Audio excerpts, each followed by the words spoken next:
ओम शांति।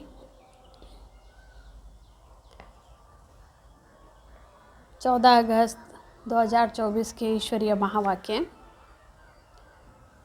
बाबा कहते, मीठे बच्चे, तुम्हारा अनादि नाता है भाई भाई का। तुम साकार में भाई बहन हो, इसलिए तुम्हारी कभी क्रिमिनल दृष्टि नहीं जा सकती। प्रश्न है, विजयी अष्ट रत्न कौन बनते हैं? उनकी वैल्यू क्या है? उत्तर है, जिनकी मनसा में क्रिमिनल ख्यालात नहीं रहते, पूरी सिविल आई हो, वही अष्ट रत्न बनते हैं, अर्थात कर्मातीत अवस्था को पाते हैं। उनकी इतनी अधिक वैल्यू होती, जो किसी पर कभी ग्रहचारी बैठती है तो उसे अष्ट रत्न की अंगूठी पहनाते हैं। समझते हैं इससे ग्रहचारी उतर जाएगी। अष्ट रत्न बनने वाले दूरादेशी बुद्धि होने कारण भाई भाई की स्मृति में निरंतर रहते हैं। ओम शांति। रूहानी बच्चे जानते हैं उन्हों का नाम क्या है? ब्राह्मण। ब्रह्मा कुमार और ब्रह्मा कुमारियाँ ढेर हैं। इससे सिद्ध होता है ये अडॉप्टेड चिल्ड्रन है, क्योंकि एक ही बाप के बच्चे हैं तो ज़रूर एडॉप्टेड हैं। तुम ब्रह्मा कुमार कुमारियाँ ही एडॉप्टेड चिल्ड्रन हो। बहुत चिल्ड्रन हैं, एक होते हैं प्रजापिता के और एक होते हैं परम पिता परमात्मा शिव के, तो ज़रूर उन्हों का आपस में कनेक्शन है, क्योंकि उनके हैं रूहानी बच्चे और इनके हैं जिस्मानी बच्चे। अगर उनके हैं तो जैसे भाई भाई हैं। प्रजापिता ब्रह्मा के साकार भाई बहन हो जाते। भाई बहन का क्रिमिनल नाता कभी नहीं होता। तुम्हारे लिए भी आवाज़ होता है ना कि सबको भाई बहन बनाती हैं, जिससे शुद्ध नाता रहे, क्रिमिनल दृष्टि ना जाए। सिर्फ इस जन्म के लिए ये दृष्टि पड़ जाने से फिर भविष्य कभी क्रिमिनल दृष्टि नहीं पड़ेगी। ऐसे नहीं कि वहाँ भाई बहन समझते हैं, वहाँ तो जैसे महाराजा महारानी होते हैं वैसे ही होते हैं। अब तुम बच्चे जानते हो, हम ब्रह्मा कुमार कुमारियाँ पुरुषोत्तम संगम युग पर हैं और हम सब भाई बहन हैं। प्रजापिता ब्रह्मा नाम तो है ना। प्रजापिता ब्रह्मा कब हुआ था ये दुनिया को पता नहीं है। तुम यहाँ बैठे हो, जानते हो हम पुरुषोत्तम संगम युगी बीके हैं। अभी इसे धर्म नहीं कहेंगे, ये कुल की स्थापना हो रही है। तुम ब्राह्मण कुल के हो।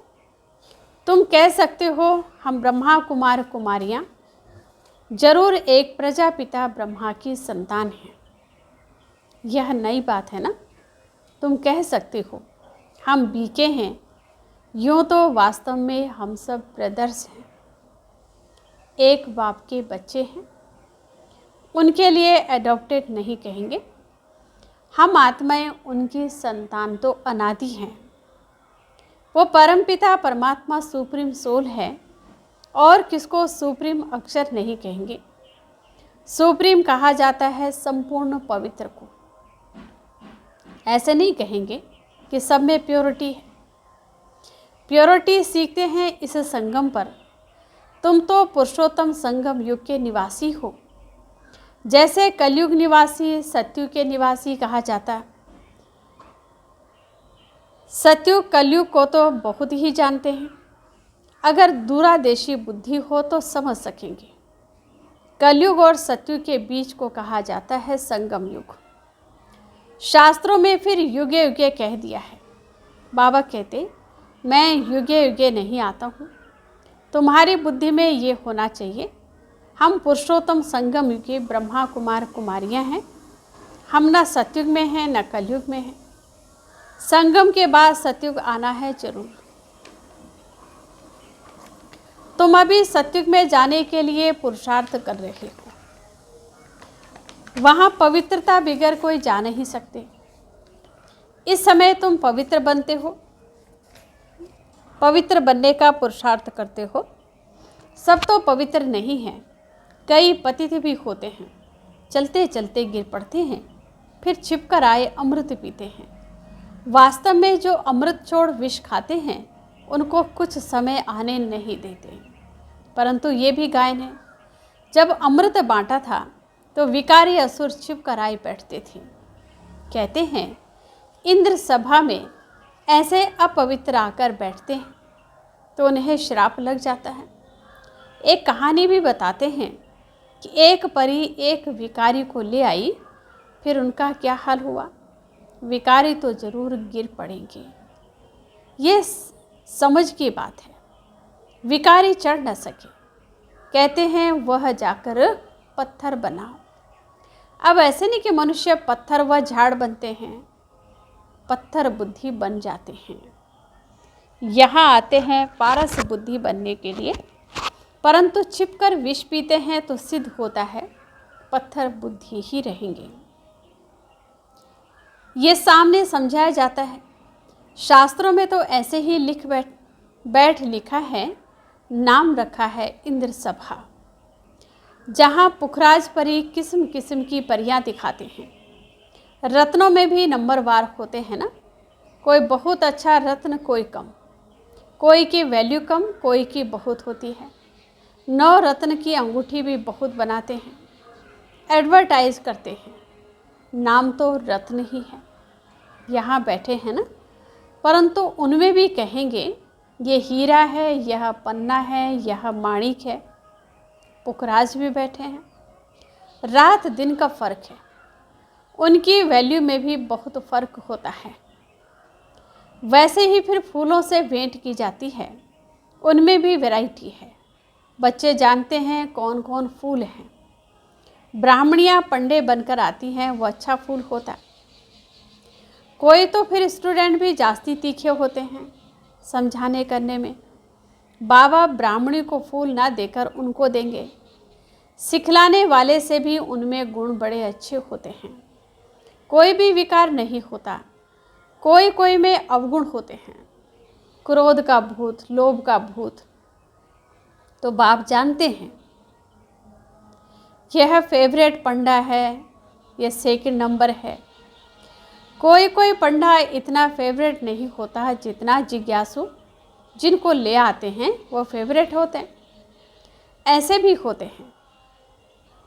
सिखलाने वाले माया के चंबे में आकर विकार में चले जाते हैं। ऐसे हैं, बहुतों को दुबन से निकालते और खुद फंस मरते हैं। माया बड़ी ज़बरदस्त है। बच्चे भी समझते हैं क्रिमिनल आई बहुत धोखा देती है। जब तक क्रिमिनल आई है तो भाई बहन का जो डायरेक्शन मिला है वो भी चल नहीं सकता। सिविल आई बदलकर क्रिमिनल आई बन जाती है। जब क्रिमिनल आई टूट पक्की सिविल आई बन जाती है तो उसको कहा जाता है कर्मातीत अवस्था। इतनी अपनी जांच करनी है, इकट्ठे रहते हुए विकार की दृष्टि ना जाए। यहाँ तुम भाई बहन बनते हो, ज्ञान तलवार बीच में हो। हमको तो पवित्र रहने की प्रतिज्ञा करनी है, परंतु लिखते बाबा कशिश होती है, वह अवस्था अजून पक्की नहीं हुई है। पुरुषार्थ करते रहते हैं, ये भी ना हो। एकदम सिविल आई जब बन जाए तब ही विजय पा सकते हैं। अवस्था ऐसी चाहिए जो कोई विकारी संकल्प भी ना उठे। इसको ही कर्मातीत अवस्था कहा जाता है।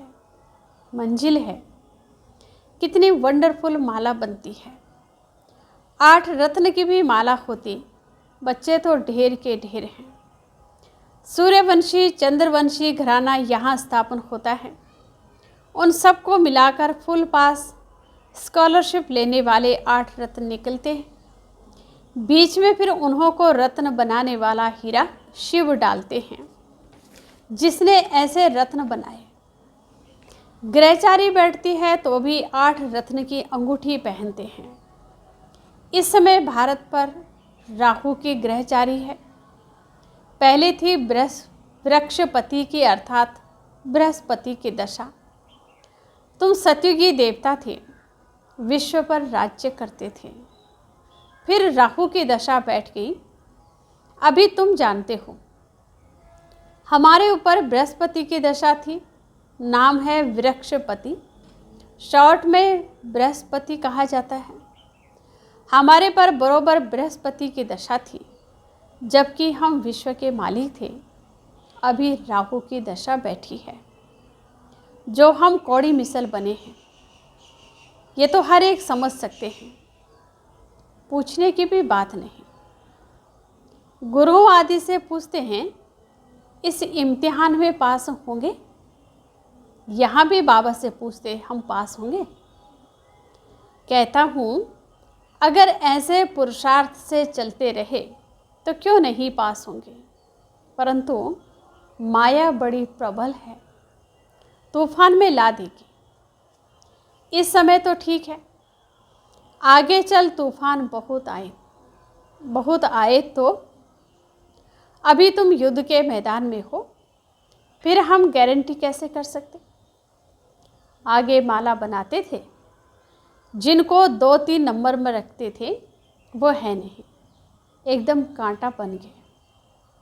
तो बाप ने कहा, ब्राह्मणों की माला बन नहीं सकती। युद्ध के मैदान में है ना, आज ब्राह्मण कल शूद्र बन जाएंगे। विकार में गया गोया शूद्र बना। राहु की दशा बैठ गई। बृहस्पति की दशा के लिए पुरुषार्थ करते थे, वृक्षपति पढ़ाते थे। चलते चलते माया का थप्पड़ लगा, फिर राहु की दशा बैठ गई। ट्रेटर बन पड़ते हैं। ऐसे सब जगह होते हैं। एक राजाई से निकल दूसरी राजाई में जाकर शरण लेते हैं। फिर वो लोग भी देखते हैं ये हमारे काम का है तो शरण दे देते हैं। ऐसे बहुत ट्रेटर बनते हैं। एरोप्लेन सहित जाकर दूसरी राजाई में बैठते हैं। फिर वो लोग एरोप्लेन वापस कर लेते, उनको शरण दे देते। एरोप्लेन को थोड़ी शरण देते, वो तो उनकी प्रॉपर्टी है ना, उनकी चीज़ उनको वापस कर देते। बाकी मनुष्य को शरण देते हैं। अभी तुम बच्चे शरण आए हो बाप के पास, कहते हो हमारी लाज रखो। द्रौपदी ने पुकारा ना कि हमें पतित होने से बचाओ।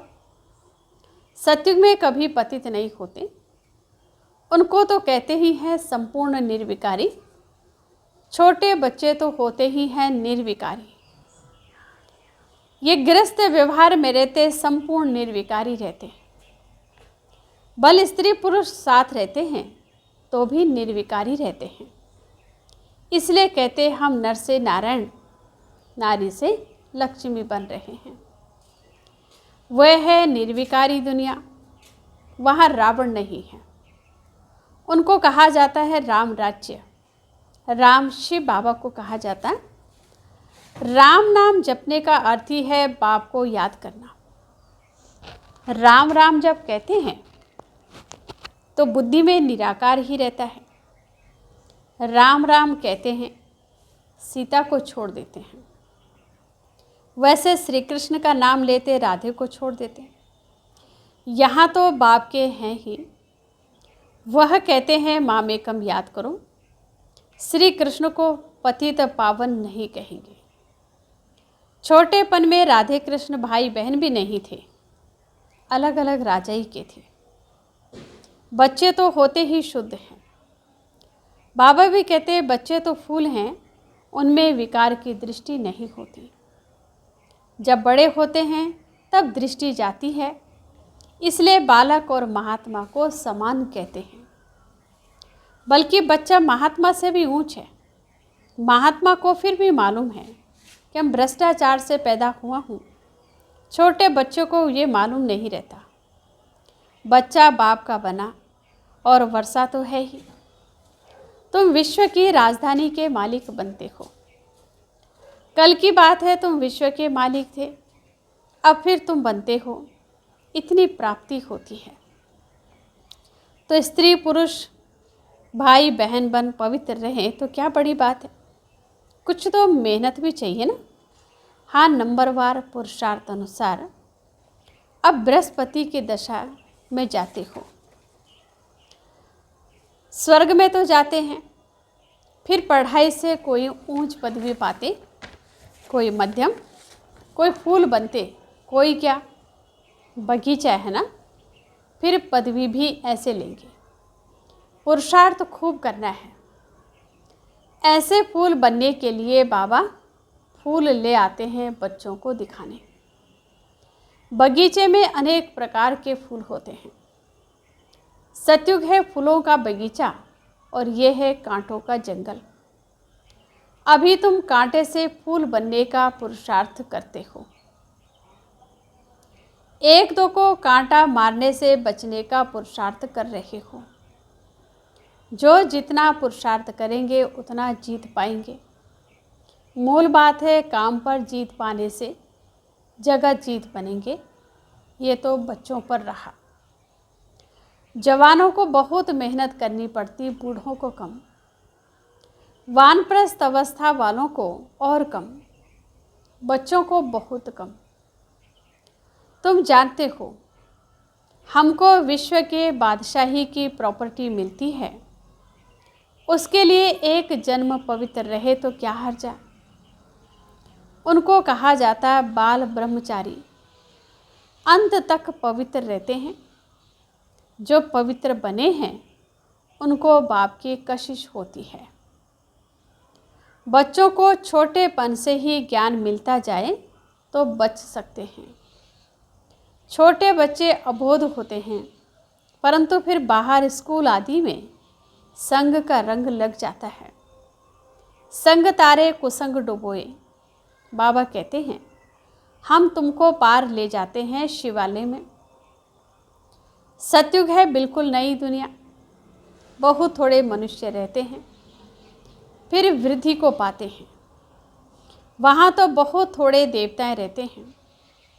तो नई दुनिया में जाने का पुरुषार्थ करना है। अच्छा, मीठे मीठे सिक्के लधे बच्चों प्रति माता पिता बाप दादा का याद प्यार और गुड मॉर्निंग। रूहानी बाप की रूहानी बच्चों को नमस्ते। हम रूहानी बच्चों की रूहानी बाप दादा को दिलवा चांद सिकवा प्रेम से नमस्ते शांति। धारणा के लिए मुख्य सार है, बाप का मन पसंद बनने के लिए गुणवान बनना है। अच्छे अच्छे गुण धारण कर फूल बनना है। अवगुण निकाल देने हैं। किसी को भी कांटा नहीं लगाना है। फुल पास होने व स्कॉलरशिप लेने के लिए ऐसी अवस्था बनानी है